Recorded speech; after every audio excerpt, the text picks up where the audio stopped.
Em nome do Pai, do Filho e do Espírito Santo. Amém. Nós queremos iniciar o nosso momento, o nosso retiro da Semana Santa, pedindo a graça do Espírito Santo sobre nós, que Ele venha realmente em nosso auxílio, diante da nossa fraqueza, da nossa limitação, que o Senhor manifeste a sua graça, o seu poder, a sua misericórdia sobre todos nós. Vinde, Espírito Santo, enchei os corações dos vossos fiéis e acendei neles o fogo do vosso amor. Enviai o vosso Espírito, e tudo será criado, e renovareis a face da terra. Oremos. Deus, que instruístes os corações dos vossos fiéis, com a luz do Espírito Espírito Santo, Santo, fazei que apreciemos retamente todas as coisas, segundo o mesmo Espírito, e gozemos sempre da sua consolação. Por Cristo Senhor nosso. Amém. Amém. Baluartes da nossa vocação, Rogai por nós, nós os adoramos e vos bendizemos, ó Cristo, porque porque pela pela vossa vossa Santa Santa Cruz Cruz remistes o remistes o mundo. mundo. Amém. Bom dia, Bom dia. caríssimos irmãos e irmãs, você também que nos acompanha pelas mídias sociais da nossa comunidade. Nós vamos iniciar a meditação da nossa Semana Santa. Hoje nós estamos na Terça-feira Santa. E o que nós vamos meditar está ligado à liturgia, né? Aquilo que a igreja nos propõe neste dia, né? O Evangelho de João. Então nós vamos fazer uma meditação do Evangelho e depois o padre apenas vai ajudar com algumas pistas para a gente fazer uma boa reflexão, né? Em cima mesmo deste Evangelho, né? Praticamente uma Lectio Divina, né? Uma leitura orante, para que nós possamos realmente nos aprofundar neste santo mistério que nós celebramos. Nós estamos na Semana Maior e nós somos chamados a viver intensamente cada momento desta semana. Nós estamos com Jesus. Jesus está passando pelo sofrimento, pelo sacrifício, por amor a nós. E como bem sabemos, até mesmo no espírito da liturgia, que nós, claro, né, celebramos a cada Santa Missa, nós não estamos recordando aqui, nós não estamos fazendo uma memória. Para isso a gente pode fazer lendo um bom livro, vendo um bom filme, né? Mas quando nós estamos dentro do espírito litúrgico, na verdade, nós não estamos fazendo recordação, mas nós estamos vivendo, né? Fazer memória no espírito litúrgico é tornar presente. Então nós estamos a cada momento dessa semana tornando presente o mistério do amor de Deus por nós. Então, por isso que é importante que neste evangelho que nós vamos meditar, nós nos coloquemos lá, né, dentro da cena. Né? Nós estamos lá, nós estamos diante, né, de Jesus com os seus discípulos e nós estamos ali para viver intensamente este santo mistério. Então o evangelho de hoje é tirado do evangelista João, capítulo 13, versículo 21 a 33, 36 e 38. Naquele tempo, estando à mesa com seus discípulos, Jesus ficou profundamente comovido e testemunhou: em verdade vos digo, um de vós me entregará. Desconcertados, os discípulos olhavam uns para os outros, pois não sabiam de quem Jesus estava falando. Um deles, a quem Jesus amava, estava recostado ao lado de Jesus. Simão Pedro fez-lhe um sinal para que ele procurasse saber de quem Jesus estava falando. Então o discípulo, reclinando-se sobre o peito de Jesus, perguntou-lhe: Senhor, quem é? Jesus respondeu: É aquele a quem eu der o pedaço de pão passado no molho. Então Jesus molhou um pedaço de pão e deu-o a Judas, filho de Simão Iscariotes. Depois do pedaço de pão, Satanás entrou em Judas. Então Jesus lhe disse: O que tens a fazer, executa-o depressa. Nenhum dos presentes compreendeu por que Jesus lhe disse isso. Como Judas guardava a bolsa, alguns pensavam que Jesus lhe queria dizer: compra o que precisamos para a festa, ou que desse alguma coisa aos pobres. Depois de receber o pedaço de pão, Judas saiu imediatamente. Era noite.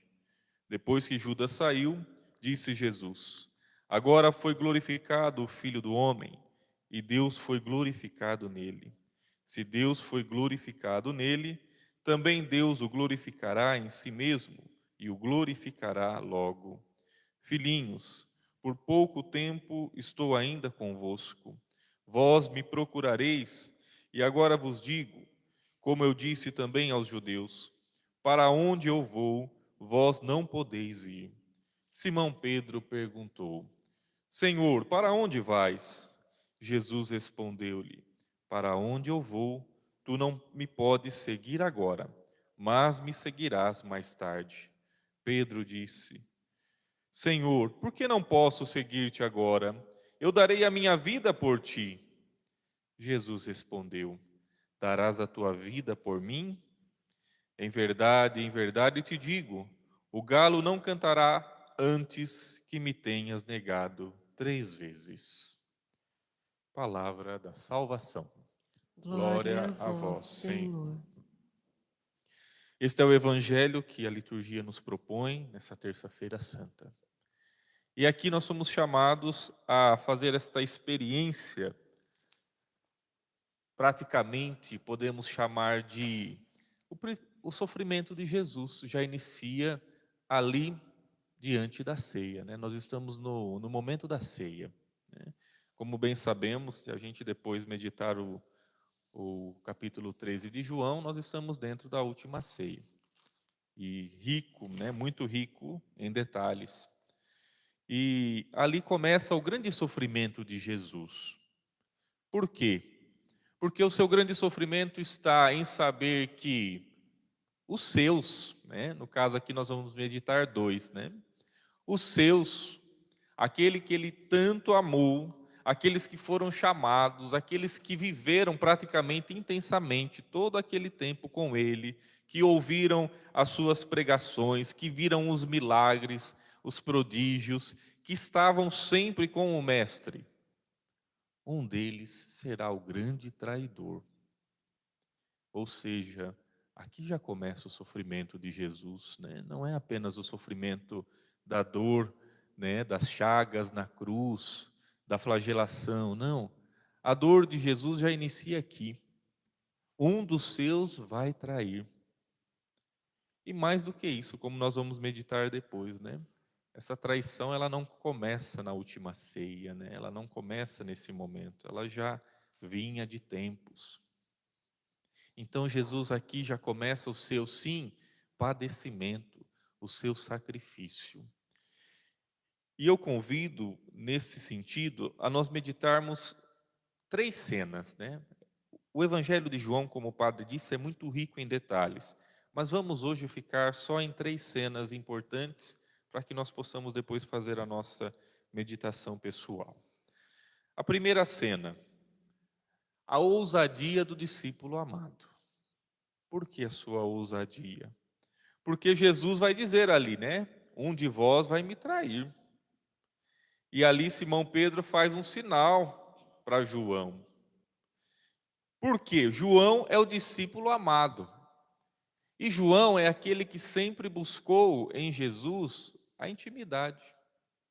É sempre aquele que esteve próximo de Jesus. Então, ele mesmo, claro, né? O evangelho é dele. Ele se reclina sobre o peito de Jesus.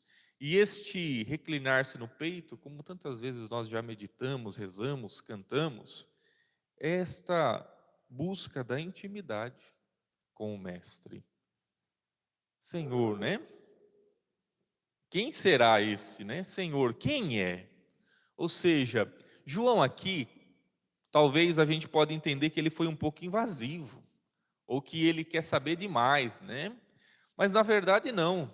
João é aquele que quer realmente ter esta comunhão plena com Jesus. Então, Senhor, quem é? Porque é, eu quero estar em comunhão contigo. Não porque eu quero saber quem é, porque eu vou fazer alguma coisa contra, mas eu quero estar em comunhão plena contigo. Senhor, quem é? E ele se reclina sobre o peito de Jesus. Tanto que aqui Jesus em nenhum momento falou: olha, João, você não tem que saber.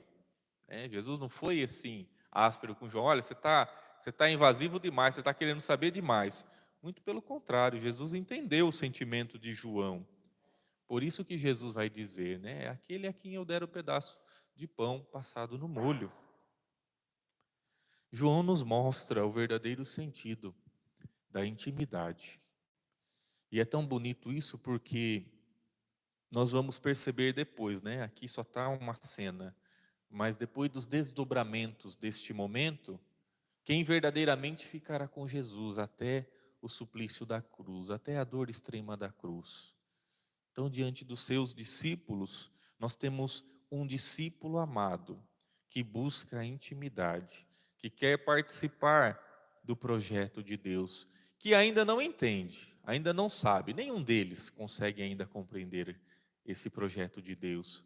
Mas João é aquele que quer fazer parte, é aquele que busca intimidade, é aquele que se reclina sobre o peito, e se reclina também aqui, né, como um sinal não só de intimidade, mas também de humildade. Eu quero, Senhor, eu quero te servir, eu quero fazer parte do seu projeto.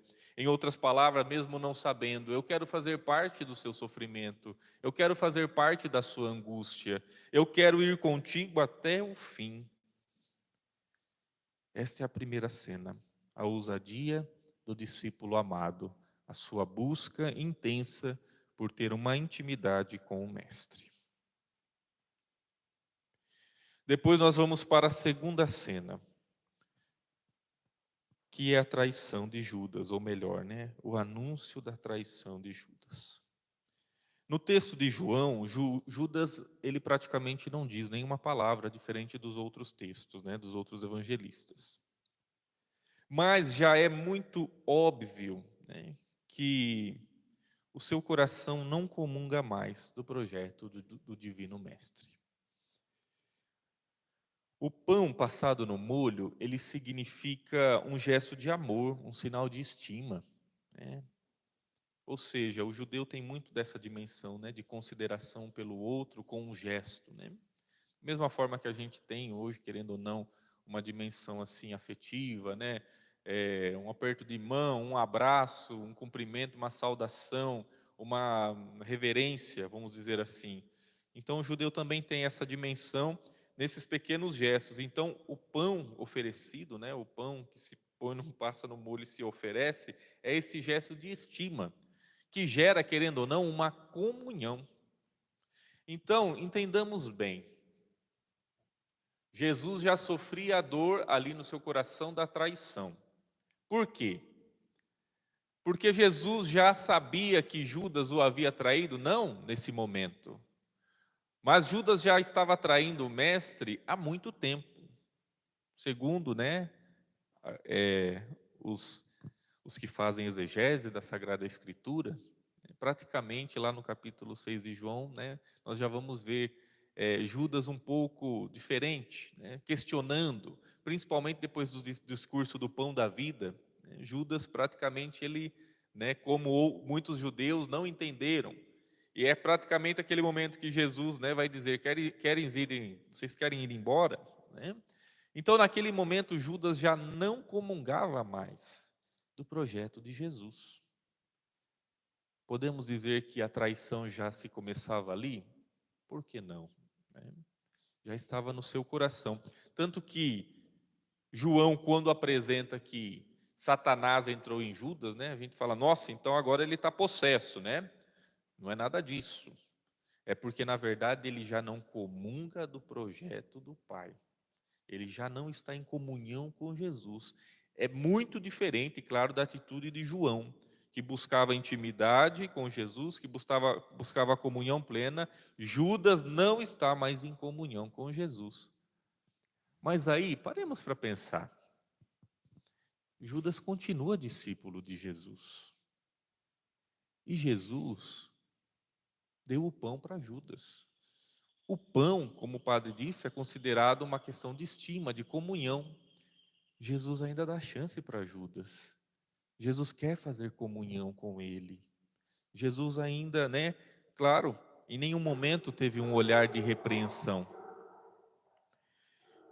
Então entendamos uma coisa: qual não seria a dor do coração de Jesus, mesmo ele, se doando, se entregando, tendo essa estima com ele, Judas já não comungava mais, já não estava mais com o mestre.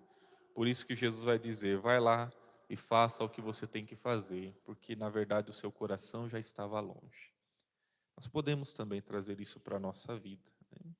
Judas faz parte dos discípulos de Jesus e foi o grande traidor de Jesus.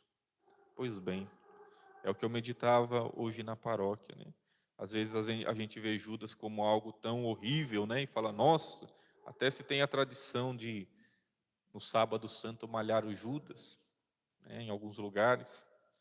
Mas será que nós muitas vezes também não podemos ser o Judas? Ou nós não somos o Judas? Quando nós, claro, com os nossos pecados, as nossas falhas, não comungamos do projeto de Deus. E mais que isso, a gente continua junto. A gente foi chamado, a gente foi escolhido, a gente é consagrado, a gente é batizado. A gente quer estar com Jesus, mas com o nosso não, a sua vontade e o sim ao pecado, nós temos o mesmo gesto de Judas. Nós também podemos ser traidores de Jesus. E entendamos que nós já meditamos isso muitas vezes, mas fica como uma pista também de meditação, de reflexão.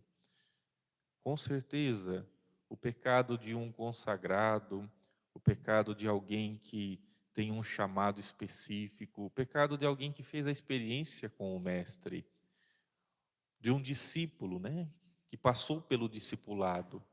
Com certeza, este pecado, ele é uma dor muito grande no coração de Jesus. Então nós podemos muitas vezes, com aquilo que nós achamos até que são as nossas pequenas falhas, e corremos o risco até de falar: nossa, isso aqui já faz parte de mim, então não tenho o que fazer, A gente achar que é tudo normal, natural, pensar dessa forma, não buscar uma sincera conversão do coração, nós estamos vivendo como Judas, com o nosso coração longe da comunhão com Jesus. Então essa é a segunda cena, o anúncio da traição, ou melhor, o anúncio de que Judas seria o traidor. Depois o padre vai passar para vocês algumas reflexões sobre esta cena também. E por último, a terceira cena é a prepotência de Pedro, como nós ouvimos no Evangelho. Simão Pedro, primeiro que, ele sim queria saber de tudo, ele queria, até porque ele já tinha a liderança entre os discípulos, ele já, pedra, É tão interessante, depois, acho que vocês já assistiram, mas se não assistiram, depois vejam o The Chosen, principalmente a 4ª temporada, tá bem bacana. E mostra bem essa atitude de Pedro, assim, Quem verdadeiramente, depois, que Jesus anuncia que ele é pedra, praticamente ele realmente muda, até o seu jeito de conduzir os discípulos ali, De ser apenas um discípulo no meio dos outros, ele se torna realmente um grande líder, dos discípulos. E ele também, claro, passa pelas suas crises pessoais, suas crises também com os seus irmãos, Então, aqui nós já entendemos bem essa prepotência de Pedro, Ele quer estar à frente, ele tem assim essa dimensão da liderança. Por isso que ele vai até dizer, Ele vai querer saber primeiramente quem é aquele que vai trair Jesus. Por quê? Qual que é a ideia dele? Não, Senhor, não, é bem aquela ideia que nós já vemos no outro trecho do Evangelho. Não, Senhor, nada disso vai te acontecer. Pelo contrário, se tiver um traidor aqui, nós vamos acabar com ele. Né? Essa é a atitude de Pedro. Nós vamos resolver tudo isso para o Senhor. Nós praticamente o guarda particular. Então, essa era a atitude dele, era o que ele imaginava. Né? Por isso que nele há uma certa prepotência. Tanto que ele vai dizer, né, que está, não, Senhor, eu estou disposto a dar a minha vida por ti. E Jesus vai até dizer, não, você vai dar a sua vida por mim, só não vai ser do jeito que você está pensando, né? E nem agora. Mas tem essa certa prepotência em Pedro. De fato, ele vai desembainhar a espada no momento da prisão de Jesus. Vai enfrentar um pelotão que vem armado para prender o seu Senhor. Nele não falta coragem, não falta o apreço pelo Mestre. Entretanto, a realidade lhe mostrará que essas qualidades não são suficientes. Pedro ainda precisa da humildade, que vem do conhecimento próprio e, acima de tudo, do conhecimento de Deus, do conhecimento do projeto salvífico. Pedro ainda não tem essa clareza. Pedro não será uma rocha pela sua fortaleza, mas pela humildade adquirida ao conhecer Jesus com profundidade. É necessário que, experimentando a insuficiência das suas forças, compreenda que é Deus quem o sustentará.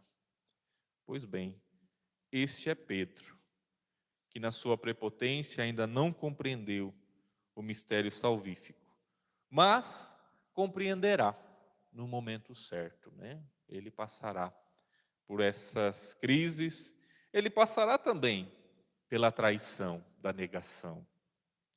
Porém, ele terá a humildade de reconhecer a sua fraqueza. Talvez esse foi o pior pecado de Judas. Qual foi o pior pecado de Judas?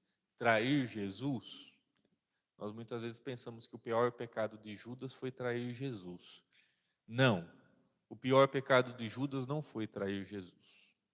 O pior pecado de Judas foi achar que o seu pecado era maior que a misericórdia de Deus. Esse é o pior pecado de Judas. Achar que não havia perdão para o seu pecado. Judas se arrependeu do mal que praticou? Se arrependeu. Mas não foi o arrependimento bom. O arrependimento bom nos leva à humildade, nos leva ao reconhecimento da nossa limitação, da nossa fraqueza e o reconhecimento da misericórdia de Deus. O arrependimento mal faz nos fechar em nós mesmos, no nosso orgulho, e dizer assim, bom, eu não presto mais, eu não sirvo para mais nada, acabou a minha vida. Eu já fiz tudo errado, ou seja, tudo que eu fiz não tem mais sentido. Eu errei, não tem mais valor. E se fecha no seu orgulho. Por isso que é bem diferente o arrependimento de Judas e o arrependimento de Pedro. Um está pautado na humildade, do reconhecimento da sua limitação, da sua fraqueza e da necessidade da misericórdia e da graça de Deus, e o outro se fechou em si mesmo, no seu orgulho, e não reconheceu que a misericórdia de Deus era muito maior que a sua miséria, que a sua limitação. Gostaria de encerrar fazendo praticamente um resumo de tudo isso que nós meditamos aqui, né, lendo um pequeno trecho do livro Intimidade Divina, né, de Gabriel de Santa Maria Madalena, e como bem sabemos também é carmelita descalço. No trecho do Evangelho de João, que hoje propõe a liturgia, à consideração dos fiéis, estão reunidas as mais tristes declarações de Jesus aos seus. Em verdade vos digo, um de vós me há de trair. Não cantará o galo até que me negues 3 vezes. Sabe Jesus que o espera a traição, mas a sua presciência não o torna insensível. A aproximação daquela hora comove-o, a ponto de João afirmar, ficou perturbado em seu espírito. é o frêmito da humanidade do Redentor, que mesmo sendo Deus, ama e sofre com o coração humano. Ressonância especial tem aquela perturbação em Pedro, o apóstolo ardente e impetuoso, quer logo saber quem é o traidor, talvez para repreendê-lo e impedir-lhe a execução do projeto infame. Nem de longe supõe que também ele pode cair no laço da tentação. Grande e sincero é seu amor pelo Mestre, mas presunçoso, demasiado seguro de si. Tem Pedro necessidade de aprender que ninguém pode considerar-se melhor que os outros, mesmo traidores. E eis que naquela mesma noite, poucas horas depois de haver declarado ao Senhor: darei a minha vida por ti, faz a experiência amarga de sua fraqueza. A primeira experiência foi no Getsêmani, onde se deixa surpreender com os outros pelo sono, enquanto Jesus agoniza. A segunda, quando ante a prisão do Mestre, foge cheio de medo. A terceira, mais dolorosa, no pátio do palácio de Caifás. Uma criada reconhece-o como discípulo do Nazareno e Pedro, aterrorizado, nega-o. Não sei nem compreendo o que dizes. Assim faz por 3 vezes. Aliás, na última vez, mais expressamente, o renega, porque, como refere Marcos, então ele começou a praguejar e a jurar: não conheço esse homem de quem falais. É Marcos, o evangelista, que descreve mais minuciosamente a negação de Pedro. Percebemos a humilde confissão do próprio erro que o chefe dos apóstolos faz pela pena do discípulo, para servir de lição a todos os fiéis. Ninguém pode ter certeza de não cair. Talvez, quando ao canto do galo, e mais ainda ao olhar de Jesus, Pedro caiu em si. Tenha recordado as divinas palavras pronunciadas naquela mesma noite pelo amado Mestre: sem mim nada podeis fazer. Já não precisa Pedro que o Mestre insista. Compreendeu, enfim, saiu dali e chorou amargamente. Benditas lágrimas de arrependimento que lavam e mudam a presunção em humildade. E por fim, uma pequena frase que João apresenta também hoje no Evangelho. Ele vai dizer assim: era noite. João está preocupado com o tempo, se era dia, se era noite, por conta do horário? Não, não é essa a preocupação de João. Era noite significa as trevas tomavam conta, a escuridão tomava conta do coração do discípulo, tomou conta do coração de Judas, também estava tomando conta, claro, diante daquilo que Jesus ia passar. As trevas, elas se aproximavam, a cruz se aproximava, o Calvário, a dor, era a noite. Por isso, meu irmão e minha irmã, nesse momento, então, nós vamos fazer um pequeno deserto. Nós vamos receber uma meditação, depois também, certamente, aí o Marcos vai estar colocando também no grupo da comunidade. E nós vamos fazer esse deserto, essa Léxio Divina. E nós vamos fazer essa meditação. Nós vamos estar juntos com Jesus, naquele momento derradeiro da ceia. E nós vamos fazer esse momento de comunhão, suplicando ao Senhor que nos dê essa graça de ter um coração humilde, que reconheça o seu projeto de amor salvador, que não fique preso às nossas fraquezas, às nossas misérias, às nossas traições, mas que se abra ao mistério salvífico que vem ao nosso encontro. Meditemos sobre o olhar de Jesus, como Jesus nos olha. Talvez Jesus passe para nós o pão que foi passado no molho, não para dizer que somos traidores, mas para mostrar que Ele quer fazer comunhão conosco, que Ele nos ama, que Ele nos estima, que Ele nos escolhe. Ele conhece o nosso coração, Ele conhece as intenções do nosso coração, assim como conhecia do coração dos seus discípulos. Por isso, não tenhamos medo da intimidade com Jesus. Não tenhamos medo de reconhecer a nossa fraqueza. Não tenhamos medo de nos aproximar da sua misericórdia. Pelo contrário, tenhamos fé, tenhamos humildade, reconheçamos que o amor de Deus é maior do que tudo. Os caminhos do Senhor são muitos maiores que os nossos, já vai dizer o profeta Isaías.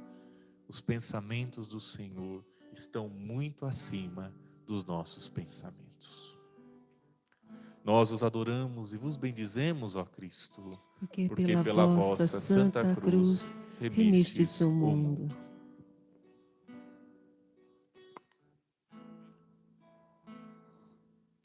Vou reclinar em teu peito,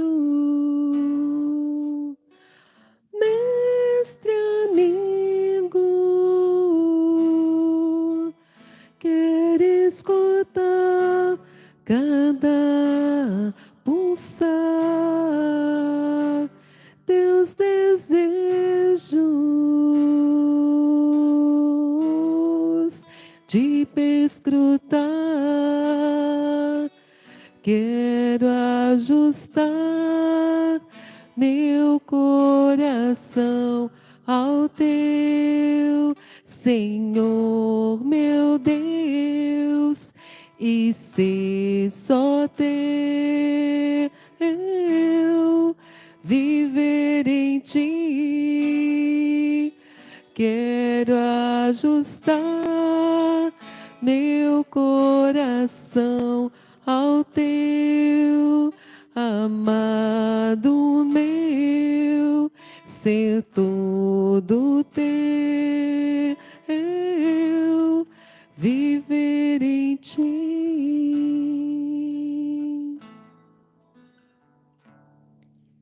Como nós ouvimos que nós não temos certeza de não cair, e que possamos neste dia ter esta atitude amorosa, essa atitude consoladora a Jesus, de reclinar em seu peito, mas também reconhecendo a nossa miséria, reconhecendo as vezes que negamos o Senhor, e que possamos aí ficar neste dia no peito, reclinados, abandonados, deixando que verdadeiramente o plano de amor, o plano de salvação de Jesus alcance também os nossos planos, alcance também as nossas motivações.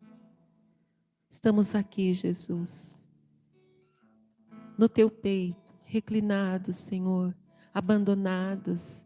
Queremos verdadeiramente conhecer cada pulsar, cada batida, Senhor, do teu coração, que é manso, que é humilde, o teu coração que é misericordioso. O Senhor, Ele que espera de você, de cada um de nós, esta atitude de abandono e de confiança. Por isso, reclinemo-nos. Vou reclinar em teu peito, mestre amigo, quero escutar cada pulsar teus desejos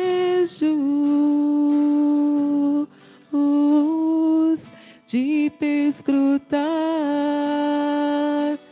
Quero ajustar meu coração ao teu, Senhor meu Deus, e ser só teu,